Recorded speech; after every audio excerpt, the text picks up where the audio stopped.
Mandou uns 2 pro pronto-socorro. Tem uma tijolada na cabeça. Ah, que gostoso, né? É bom. Aqui é bom, né? Bem ventiladinho. Uhum. A gente tá toda semana aqui. Vim trazer os meninos, né, pra brincar. São 130. 130 meninos? 130.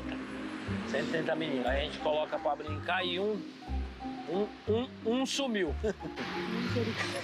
Não, mês passado foi a mesma coisa. Sumiu, mas depois a gente achou.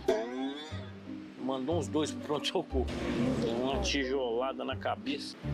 Esse aqui, ó. Aí, se caso você ver aqui, você só acalma ele até eu chegar. Eu já avisei o pessoal da segurança, que aí eu venho e pego ele. Ele tá no horário do remédio. Aí ele fica muito agitado, quer dar pedrada nos outros.